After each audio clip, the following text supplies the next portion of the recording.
நிறைய இருக்குங்க. சில பேருக்கு கூட பழகக்கூடாதுன்றதே பெரிய பல்ப்பு தான். ஐயோ. ஓகே, அந்த சமயத்தில் இவனுங்க கிட்டலாம் அன்றைக்கே வரும்போது ஹாய் பாய் சொல்லிட்டு போயிருக்கணும், ரொம்ப பழகிட்டுமா அப்படின்னு ஒன்று இருக்கும்ல.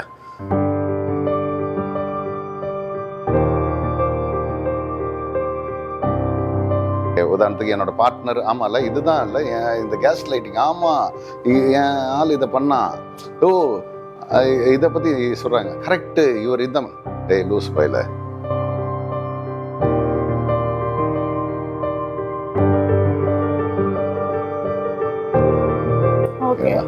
இது ஒரேடியா தேவையில்லை, இல்லைன்னா ரொம்ப தேவை அப்படின்ற மாதிரி இருந்துடக்கூடாது. எல்லாரையும் அங்கங்க இருந்தாங்கன்னா நல்லா இருக்கும். நம்ம பண்ற தப்பே அதுதான்.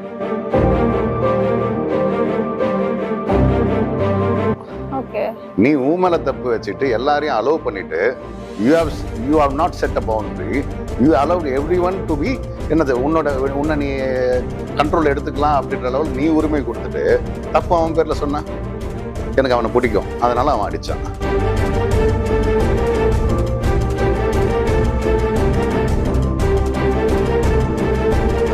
Don't believe all this kind of bullshits. Okay, அதை வந்து ரீல்ஸுக்காக சில பேர் பேசிட்டு இருக்காங்க. ஓகே, இந்த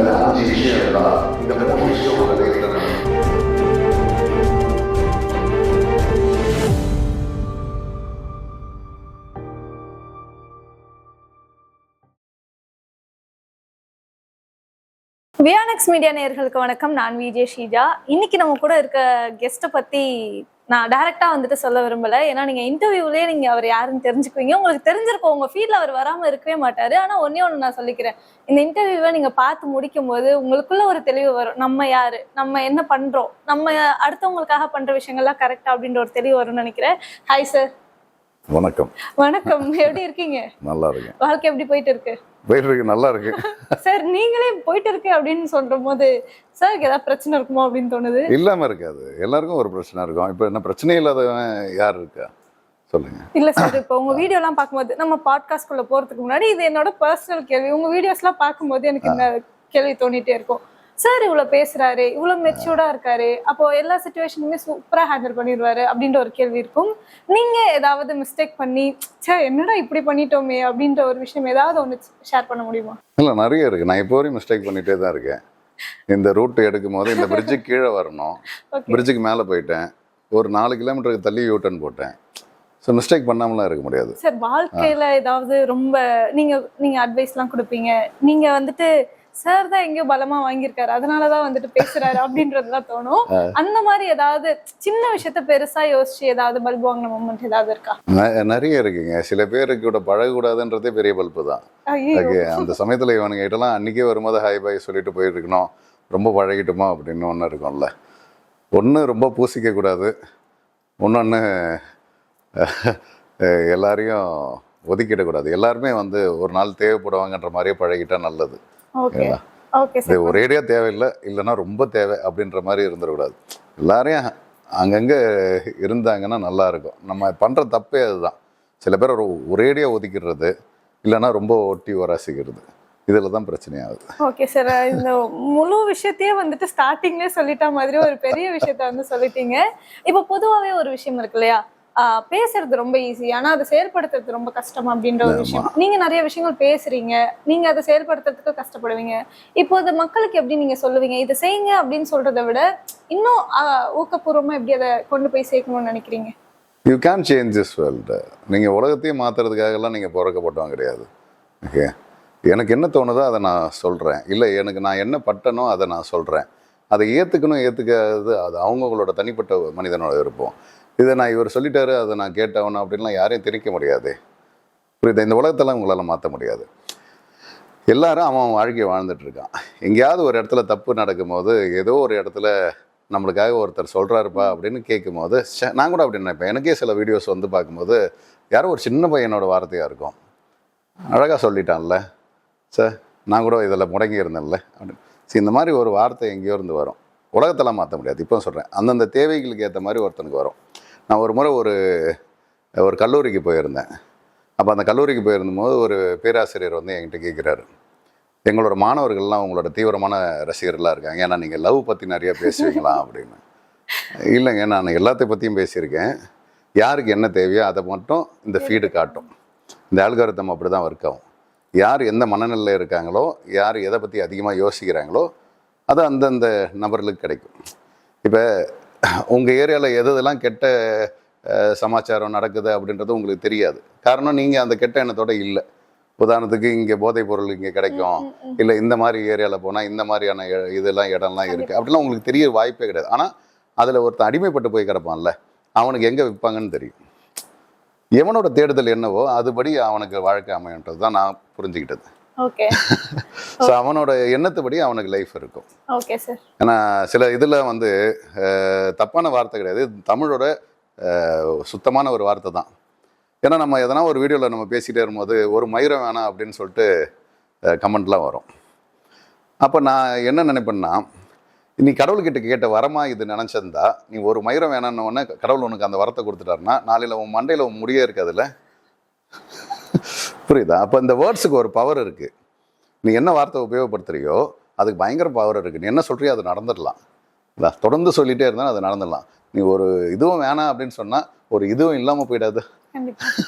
ஓகே சார். ஒரு 4-5 வருஷம் முன்னாடி உங்களை நான் இன்டர்வியூ பண்ணியிருக்கேன் வேற ஒரு சேனல்ல. அப்போ பேசும்போது நம்ம நிறைய விஷயங்கள் வந்து பேசணும், லவ் பத்தி நிறைய பேசணும். ஆனா இப்போ லவ்வே தனித்தனியா பிரிக்கிற மாதிரி ஆயிடுச்சு. லவ், சிச்சுவேஷன்ஷிப், பென்சிங், அது இதுன்னு எனக்கு லிஸ்ட் கூட தெரியல. 4 வருஷத்துல எவ்வளவு மாறிடுச்சு, நிறைய மாறிடுச்சு. இப்போ லவ் அப்படின்னா உங்களோட பெர்ஸ்பெக்டிவ்ல எப்படி டிஃபைன் பண்ணுவீங்க? லவ் மாறலைங்க. இந்த டேர்ம்ஸ் அண்ட் இந்த பீப்புள் அவங்களோட சௌகரியத்துக்கு ஏற்ற மாதிரி இந்த டிராஃபிக் ரூல்ஸ் மாதிரி மாற்றிக்கிறாங்க. இன்றைக்கி இது 1 வே, நாளைக்கு அது 2 வே. ஓகே, இன்றைக்கி ஹெல்மெட் போடணும், நாளைக்கு பின்னாடி இருக்கிறவனும் ஹெல்மெட் போடணும். ஸோ இந்த மாதிரி ஒவ்வொன்றும் அந்தந்த காலகட்டத்துக்கு ஏற்ற மாதிரி அவனோட சௌகரியத்துக்கு ஏற்ற மாதிரி மாற்றிக்கிறது தான் காதல் ஆகிடுச்சு இன்றைக்கி. ஆனால் காதலோட சிந்தனைகள் இல்லை காதலோடைய வாழ்க்கை முறையில் என்றைக்குமே மாறவே இல்லை. அது ஒரே போல தான் இருக்குது. அதே இயக்கங்கள். யாரோ ஒருத்தரை தான் பிடிக்கும், அந்த ஒருத்தரை ரொம்ப பிடிக்கும். You can alter that face. அந்த ஒரு வேற ஒரு உருவத்தை நம்மளால் அங்கே கொடுக்கவே முடியாது. எனக்கு ஒரு நபரை பிடிக்கும்னா அந்த நபருக்குன்னு ஒரு உருவம் இருக்குல்ல, அதுதானே இங்கே காதலாக மாறுது. அப்போ இதுக்கு பதில் நான் இன்னொருத்தர் வந்து அதை ஃபில்ஃபில் பண்ணுவாங்களான்னு பார்த்தோன்னா முடியாத காரியம் இல்லையா? அதை தானே ஏற்றுக்க முடியல. இல்லை எனக்கு போனது, இல்லை எனக்கு வேண்டுனது, நான் ஆசைப்பட்டது, இதுதான் வேணும்னு ஆசைப்படுறது தானே. இதுதானே நினச்சிக்கிட்டே இருக்கான் அவன். இதுதான் காதல். ஆக்சுவலாக காதல்ன்றது எல்லார் மேலேயும் வர்றது கிடையாது, யாரோ ஒருத்தர் மேலே வரும். அந்த ஒருத்தர் தான் அதிகமாக சந்தோஷப்பட வைக்கிறது, காயப்படுத்துறது, அழ வைக்கிறது எல்லாமே. Okay sir. நீங்க சொன்னதெல்லாம் பார்க்கும்போது இப்போ இருக்க ஜென்ரேஷன், எல்லாரையும் சொல்ல முடியாது, ஜென்ரலைஸ் பண்ணல நான், ஆனா பெருவாரியான ஜென்சி கிட்ஸ் என்ன பண்றாங்கன்னா சிச்சுவேஷன்ஷிப் அந்த மாதிரி இருக்காங்க. நீங்க சொன்னீங்க ஒருத்தர் மேல வர்றதுதான் காதல். இங்க மாசத்துக்கு 1, 3 மாசத்துக்கு ஒரு ஆள் மாத்துறது, இந்த மாதிரிலாம் இருக்கா? அப்ப இதுக்கெல்லாம் வந்துட்டு லவ் தேவைப்படாதா? ஜஸ்ட் இன்ஃபாக்சுவேஷன் போதுமா அப்படின்ற ஒரு கேள்வி இருக்குல்ல, இதுக்கு உங்களோட பதில் என்ன? இது விளையாட்டுக்கு ஆள் சேர்க்கிற மாதிரி கிடையாதுங்க. நான் ஒரு பால் வச்சுருக்கேன், 10 பேர் கூட சேர்ந்து வரீங்களா விளாட்லாமான்றது கிடையாது. ஓகே, இது என் லைஃப் கூட ஒரே ஒருத்தர் ட்ராவல் பண்ணலாம். ஓகே, அந்த ட்ராவலே இல்லை, அந்த ட்ராவல் ஒரு பெரிய கொஸ்டின் மார்க்காக இருக்குன்னும் போது நம்ம யார் கூட ட்ராவல் பண்ண போகிறோம், நம்ம லைஃப் இப்படி தனியாகவே ஒரு ட்ராவல் ஆகிட போதா அப்படின்னு ஒரு கொஸ்டின் மார்க் வருது இல்லையா? அப்போ நம்ம யாராவது ஒருத்தர் தேர்ந்தெடுக்க வேண்டிய ஒரு சூழ்நிலை இருக்கும். ஆனால் நம்ம நிறைய பேர் தேவைன்னும் போது கண்டிப்பாக அந்த ட்ராவல் நல்லா இருக்காது. சரிங்களா? லைஃப் பிரச்சனையாக போயிடும். யாருக்கிட்டையும் நம்ம உண்மையாக இருக்க முடியாது. இங்கே வந்து லவ்வுக்கு தேவை வந்து ஒரு 3 விஷயம். 1 கமிட்மெண்ட்டு. ஓகே, 1 கமிட்மெண்ட்டு, இன்னொன்று மிகப்பெரிய ரெஸ்பான்சிபிலிட்டி, 3வது ரொம்ப நிறைய பேரால் முடியாத ஒரு விஷயம் லாயல்ட்டி. ஓகே, இந்த 3 விஷயத்து இல்லாதவங்களுக்கு லவ்வுன்னு மட்டும் கிடையாது, அவனால் ஃப்ரெண்ட்ஷிப்பு கூட மெயின்டைன் பண்ண முடியாது, அவனால் பிஸ்னஸ் பார்ட்னராக கூட இல்லை பிஸ்னஸை கூட யாரு கூடயும் உண்மையாக அவனால் இருக்கவே முடியாதுன்னா இது அவன் நல்ல ஒரு மனுஷனாகவே இருக்க முடியாது. ஓகே, அவனுக்கு எதுக்கு இதெல்லாம்? இந்த 3 விஷயத்த உன்னால் கான்ஃபிடென்ட், இப்போ உங்களோட வேர்டை உங்களால் காப்பாற்ற முடியுமா? ஒரு வார்த்தையை விட்டுட்டீங்க, இதை நான் செய்வேன்னு சொன்னால் செஞ்சிருவீங்களா? அதுதான் கமிட்மெண்ட். ஓகே, ரெஸ்பான்சிபிலிட்டி அப்படின்றது கடமை. ஓகே, நான் எந்த வேலைக்கும் போக மாட்டேன், நான் எதையும் செய்ய மாட்டேன், நான் எனக்கு ஆனால் எல்லாமே ஈஸியாக நடக்கணும், என்னை ஏன் கட்டாயப்படுத்துகிற, என்னை ஏன் ப்ரெஷர் கொடுக்குற, இப்படிலாம் நீ எல்லாரும் மேலேயும் ப்ளேம் போட்டுட்டு நீ தப்பிக்கணும்னு நினைக்கிறேன்னா நீ ரெஸ்பான்சிபிலிட்டிலேருந்து, அதாவது உன் கடமையிலேருந்து தவறுன்னு தானே அர்த்தம். ஓகே, 3வது லாயல்ட்டி. ஓகே, நான் உன் கூட மட்டும் கிடையாது, எல்லாரோடையும் பழகுவேன். ஓகே, உனக்காக மட்டும் கிடையாது.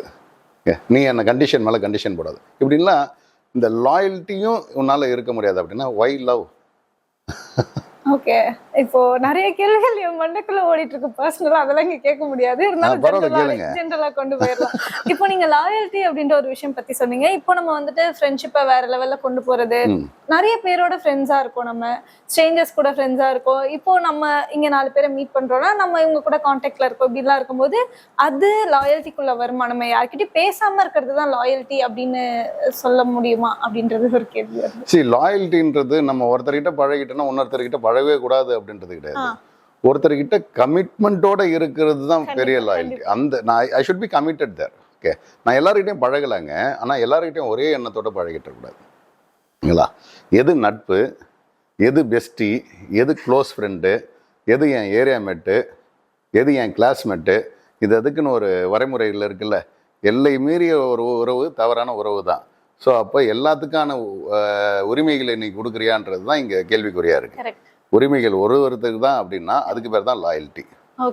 எல்லாருக்கும் உரிமை இருக்கு அப்படின்னா அதுக்கு பேர் லாயல்ட்டி கிடையாது, அதுக்கு வேற. ஓகே சார், இப்போ நிறைய லவ், நிறைய பிரேக்கப்ஸ், நிறைய இந்த மாதிரி டக்குன்னு லவ் பண்றாங்க, டக்குன்னு பிரேக்கப் ஆகுது, டக்குன்னு லவ் பண்ணாங்க, டக்குன்னு கல்யாணம் ஆகுது, டிவோர்ஸ் ஆகுது. இந்த மாதிரி விஷயங்களை நிறைய நம்ம பார்த்துட்டு இருக்கோம். ஒரு ரிலேஷன்ஷிப் எப்படி இருக்கணும், ஒரு பேலன்ஸ்டா எப்படி இருக்கணும் அப்படின்னு நீங்க சொல்ல முடியுமா? சொன்னீங்கன்னா நம்ம சொன்னாலும் அவனுங்க இருக்க மாட்டானுங்க. இப்படிதான் இருக்கணும் அப்படின்னு நம்ம சொன்னாலும் அப்படி அவங்க இருக்க மாட்டாங்க. பிகாஸ் நீங்க இங்க ஆண் அப்படின்னு பொதுப்படியா சொல்லிட முடியாது, பெண்ணா இப்படித்தான் நடந்துப்பாங்கலாம் பொதுப்படியா சொல்லிட முடியாது. இங்க உள்ளுக்குள்ள ஒரு சைக்கோத்தனமான ஒரு கேரக்டர் உள்ள ஒளிஞ்சிட்டு இருக்கு. ஓகே, அவங்க கூட நல்லா பழகி பார்க்கும் போது தான் தெரியும். நீங்க வெளியே இருக்கிற போட்டோஸோ இல்லை வீடியோஸோ இல்லை அவங்க போடுற போஸ்டோ இதெல்லாம் பார்த்தா you can judge the character at all. நீங்கள் பழகி பார்க்கும்போது தான் உள்ளுக்குள்ளே பயங்கரமான சைக்கோ ஒன்று ஒளிஞ்சிட்டு இருக்குன்றது தெரியும். ஓகே, ஓ நீ என்னை இவ்வளோ டாமினேட் பண்ணுவியா, நீ எனக்கு இவ்வளோ டார்ச்சர் கொடுப்பியா, இவ்வளோ கண்டிஷன்ஸ் போடுவியா, இவ்வளோ டாக்ஸிக்காக நீ ரியாக்ட் பண்ணுவியா அப்படின்றதெல்லாம் எப்போ தெரியும்? பழகி பார்க்கும்போது தான் தெரியும். ஓகே, அதில் தான் பிரேக்கப் ஆகுது ஆக்சுவலாக.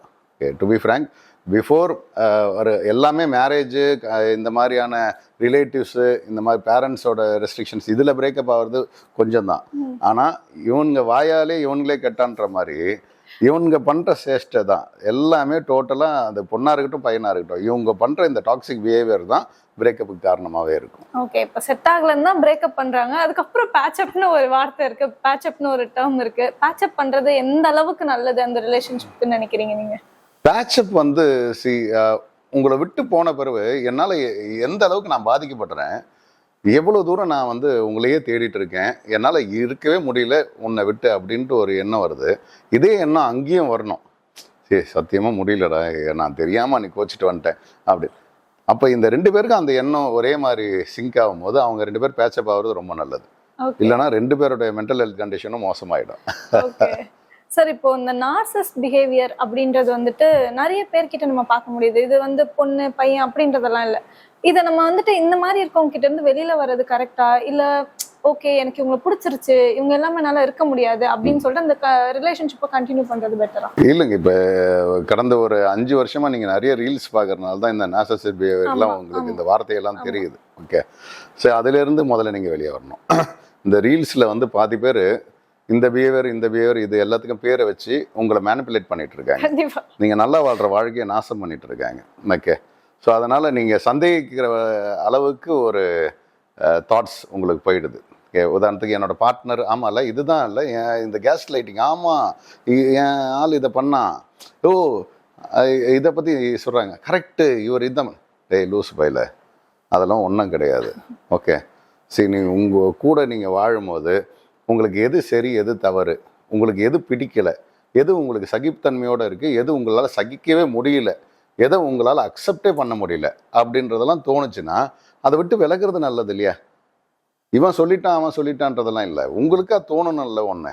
என் லைஃபு நான் வந்து என் லைஃப்காக நான் என்னென்னலாம் பண்ணுவேன், இண்டிவிஜுவலாக என்னென்னலாம் டிசைட் பண்ணுவேன் பண்ணலாம். யாருன்னா கட்டாயப்படுத்த முடியுமா? இப்போ நீங்கள் மதியம் என்ன சாப்பிட்டீங்க? சாப்பிடவே இல்லை. சரி, சாப்பிட்டீங்கன்னே வச்சிங்களேன். இப்போ நைட்டு சாப்பிட போகிறீங்க, நம்ம ஒன்றா போய் சாப்பிட்றோன்னு வச்சுங்க. இப்போ நம்ம ஒன்றா போய் சாப்பிட்ற இடத்துல உங்கள் சாப்பாட்டில் நான் கொஞ்சோண்டு மண் எடுத்து போட்டுட்டேன், இப்போ நீ சாப்பிட்டே ஆகணும் அப்படின்னு சொன்னேன், நீ என்ன பண்ணுவேன்? அது எப்படி மண்ணு போட்டதை சாப்பிட முடியும்? நீ சாப்பிட்டு தான் ஆகணும் அப்படின்னு நான் கட்டாயப்படுத்தினா சாப்பிடவே சாப்பிட முடியாது. அது எப்படி சாப்பிடுவேன்? என்னக்கா நீ சாப்பிடுவேன்னா பொய் சொல்ற, புரியுதா? அதில் மண் விழுந்திருக்கு, மொத்தமாகவே மண் கிடக்குதுன்னு நீ சாப்பிட மாட்டேன். ஓகே, சரி, இந்த மாதிரி நிறைய விஷயங்கள் நம்மளுக்கு தன்னிச்சையாக முடிவெடுக்கிறதுக்கான உரிமை இருக்குது. ஓகே, இது ஹாலு, இது பெட்ரூமு, இது டாய்லெட்டுன்னு எல்லாத்துக்கும் தனித்தனியாக பேர் வச்சுக்கிறான்னா அங்கங்கே பண்ண வேண்டிய வேலையை அங்கங்கே பண்ணணும். நடு வீட்டில் வந்து குளிக்கக்கூடாது. ஓகே, வாசலில் போய் துணி மாற்ற முடியாது. அந்த மாதிரி நம்மளுக்கு ஒரு அறிவு இருக்குல்ல, அந்த அறிவு உறவுகள்லையும் இருக்கணும். யாரை எங்கே நிறுத்தணும்னு தெரியணும். நீ இதுவரையும் அலௌடு, நீ இதுவரையும் அலௌடு, நீ இதுவரையும் அலௌடு. இந்த பவுண்டரிஸை உனக்கு செட் பண்ண தெரியலனா நீ உறவுகளை குறை சொல்லி பிரயோஜனம் இல்லை, உன்னை தான் நீ குறை சொல்லிக்கணும். ஓகே, நீ ஊமலை தப்பு வச்சுட்டு எல்லாரையும் அலோவ் பண்ணிட்டு you have not set a boundary. You allowed everyone to be என்னது உன்னை நீ கண்ட்ரோல் எடுத்துக்கலாம் அப்படின்ற லெவலுக்கு நீ உரிமை கொடுத்துட்டு தப்பு அவன் பேரில் சொன்னா, எனக்கு அவனை பிடிக்கும் அதனால அவன் அடித்தான், எனக்கு அவனை பிடிக்கும் சாரி கேட்டால் மன்னிச்சிட்டேன், ஓகே எனக்கு அவனை பிடிக்கும். எல்லாத்தையும் வந்து ஒரு பிடிக்கும் அப்படின்ற ஒரே ஒரு வார்த்தையில் உங்களை கண்ட்ரோல் பண்ணிட்டு இருக்காங்க. அப்போ நீங்கள் உங்களே இழந்துட்டு இருக்கீங்க. கொஞ்சம் கொஞ்சமாக உங்களோட ஒரிஜினாலிட்டி போயிட்டு இருக்கு. அது உங்களுக்கு தெரியலையா? கொஞ்சம் யோசிச்சு பாருங்க. ஸோ இதுதான் சொல்கிறேன், நீங்கள் நார்சிசிஸ்ட் பிஹேவியரை விட்டுருங்க, கேஸ் லைட்டிங் விட்டுருங்க. இந்த டெர்மினாலஜிக்கு நான் வரவே இல்லை. Don't believe all this kind of bullshits. Okay, அது வந்து ரீல்ஸுக்காக சில பேர் பேசிகிட்டு இருக்காங்க. ஓகே, இந்த 5 விஷயம் இருந்தால், இந்த 3 விஷயம் உங்கள் லைஃப்பில் இருந்தால், இதெல்லாம் வந்து ஏமாந்துட்டு இருக்காதீங்க. 10 விஷயம், இந்த ஓவர் திங்கர்ஸ்லாம் எப்படி தெரியுமா?